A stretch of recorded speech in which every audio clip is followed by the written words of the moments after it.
हाय दोस्तों, कैसे हो आप लोग। दोस्तों, शिव प्रकाश शुक्ला की स्टोरी बड़ी लोग इंटरेस्ट से सुनते हैं, काफ़ी दिल लगा के सुनते हैं और उसके बारे में ज़्यादा से ज़्यादा इन्फॉर्मेशन लेना चाहते हैं। तो मैं आज उसके बारे में आपको कुछ बताना चाहता हूँ। शिव प्रकाश शुक्ला वैसे तो आप ये मामकोर गांव का था और काफ़ी अच्छी फैमिली के से बिलोंग करता था। उसके पिताजी जो थे राम समूह शुक्ला, वो तो एयरफोर्स में थे पहले, और एयरफोर्स से रिटायर होने के बाद वो ठेकेदारी करते थे और नंबर एक की ठेकेदारी करते थे। एक ग्रेड ठेकेदार थे, काफ़ी बड़े ठेकेदार थे। और उनके घर में बात करूँ तो उनके जो मामकोर गांव था, उस गांव के जो उनके बप्पा थे, मतलब राम समूह शुक्ला जी के पिताजी जो थे, वो वहाँ के सरपंच थे, प्रधान कह लीजिए। तो काफ़ी रसूख वाले थे, काफ़ी अच्छा दबदबा था उनका, काफ़ी पैसे वाले थे, काफ़ी ज़मीन जायदाद थी, मतलब पैसे की कोई कमी नहीं थी, काफ़ी संपन्न थे। उसके बावजूद भी रामसमर शुक्ला ने, भाई चूँकि एयरफोर्स में थे तो वहाँ पे भी काफ़ी अच्छी उसको उनको पेंशन आती थी। उसके बाद ठेकेदारी बहुत अच्छी चलती थी, अच्छे ठेकेदार थे, नामी ठेकेदार आप कह सकते हैं। यदि आप मामखोर गांव में जाके आप किसी से पूछोगे कि ठेकेदार, तो ठेकेदार नाम लेते ही वो रामचंद्र शुक्ला जी को बता देंगे। उनके पिताजी जो उनके भाई थे, मतलब शिव प्रकाश शुक्ला के बड़े भाई थे, ओम प्रकाश शुक्ला, वो भी ठेकेदारी करते थे।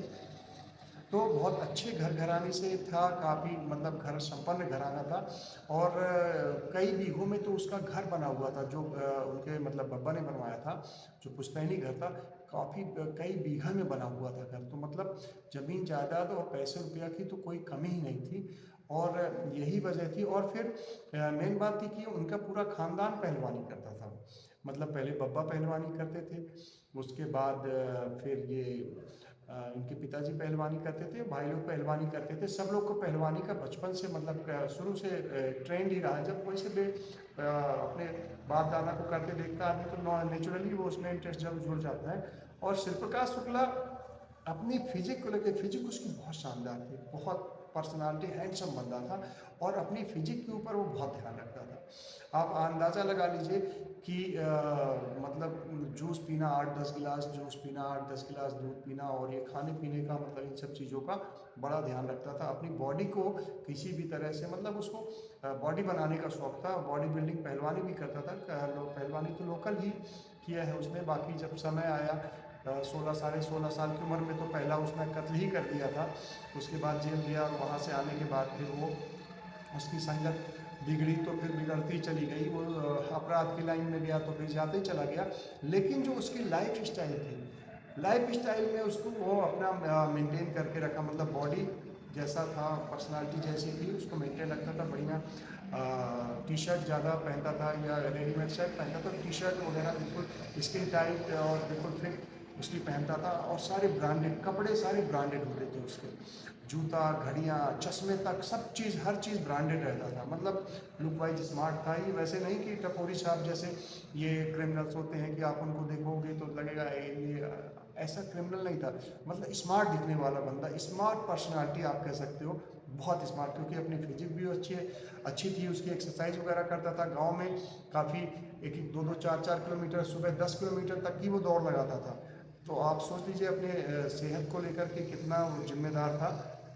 और अपनी बॉडी पे था, हाँ, हालांकि उसने अपनी बॉडी का, फिजिक का उसने दुरुपयोग की ही किया, दुरुपयोग दोनों तरह से किया। कि पहली बात तो जो इस लाइन में आया खतरनाक तरीके से गैंगस्टर बना, डेयर डेयर, डर कर आगे जीत है उसको डर था ही नहीं किसी चीज़ का। तो एक तो वो था। दूसरी बात, एक कमजोरी उसने पा लिया था। पहले तो वो जब पहलवानी करता था तो हनुमान बजरंग बली का बड़ा भक्त था, हनुमान चालीसा वगैरह पढ़ना और ये सब बड़ा उसको फॉलो करता था। लेकिन पता नहीं फिर उसकी नज़र जो घूमी, तो फिर ऐसी घूमी कि वो लड़कियों के कारण ही मारा गया। वैसे कहा जाता है, कहावत यही है कि भैया शराब, शबाब और जुआ, आदमी तीन चीज़ बर्बाद करती है आदमी को। और तीन चीज़ में जुआ और शराब तो उसकी लत में नहीं था, लेकिन लड़कियों के मामले में उसका करेक्टर बहुत ढीला था। उसके बारे में एक छोटी सी कहानी बता दूं। पवन पांडे थे। पवन पांडे शिवसेना के विधायक रहे हैं। और तो उनके यहाँ आना जाना था, और उन्होंने ही शायद रेलवे के ठेके में भी उनकी एंट्री करवाई थी, मतलब उनको ही उसको उसके बारे में बताया था। और राजन तिवारी के साथ मिलके पवन पांडे ने ही सलाह दिया था कि रेलवे के ठेके में चलो, मतलब बैकअप भी देते रहे, क्योंकि शिवसेना से विधायक थे, वो भी दबंग टाइप के थे, बाहुबली टाइप के थे वो भी, तो वो बैकअप देते थे उनको। लेकिन उसकी नीयत को क्या कहें, मतलब उसकी इतनी एज तो नहीं थी, पवन पांडे तो काफ़ी एजेड थे। उनकी वाइफ से ही उनकी वाइफ से ही वो उनको एक वाइफ को ले जाके घुमाने फिराने लगा, और शॉपिंग कराने जब वो नहीं रहते थे घर पे तो अकेले में जाता था उनकी वाइफ को ले जाके मार्केट शॉपिंग वॉपिंग कराना। कई लोगों ने देखा, ये बात पता भी चल गई पवन पांडे को। जब पवन पांडे को पता चली तो पवन पांडे ने बहुत तल्खी से बात भी किया और उसको धमकाने की कोशिश किया। लेकिन तब तक में शिव प्रकाश शुक्ला इतना बड़ा हो चुका था कि पवन पांडे को ही उसने धमका दिया और बोला कि यदि तुम दोबारा, यदि लखनऊ तो छोड़ो, मतलब गोरखपुर तो छोड़ो, यदि तुम उत्तर प्रदेश में कहीं दिख गए तो मैं तुम्हें जान से मार दूंगा। ठीक है, धमका के चला गया। उसके बाद एक बार फिर पता चला कि वो लखनऊ में किसी गोरखपुर में किसी होटल में बैठे हुए हैं।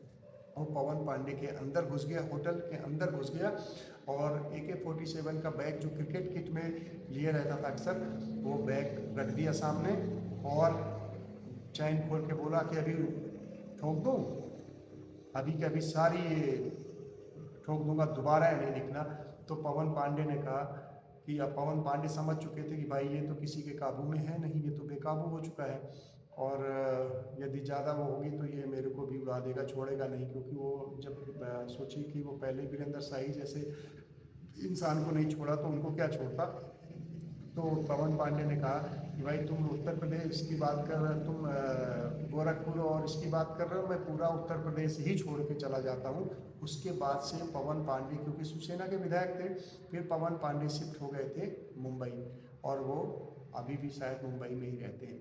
तो फिजिक का उसने मिसयूज किया और यही लड़कीबाजी का चक्कर पड़ा। हालांकि वो निशा से प्यार करता था, बचपन का वो था, और उसकी काफ़ी ऑडियो भी आपको सुनाऊंगा, ऑडियो है मेरे पास, मैंने भी उसको डाउनलोड किया है, तो ऑडियो उसकी है, आपको सुनाऊंगा कि कैसे बातें करता था निशा के साथ। लेकिन यही कमजोरी बनी, और जब उसका इनकाउंटर हुआ तो जो मेन टिप मिलने का एक कारण ये भी था कि वो निशा को इन्फॉर्मेशन देता था।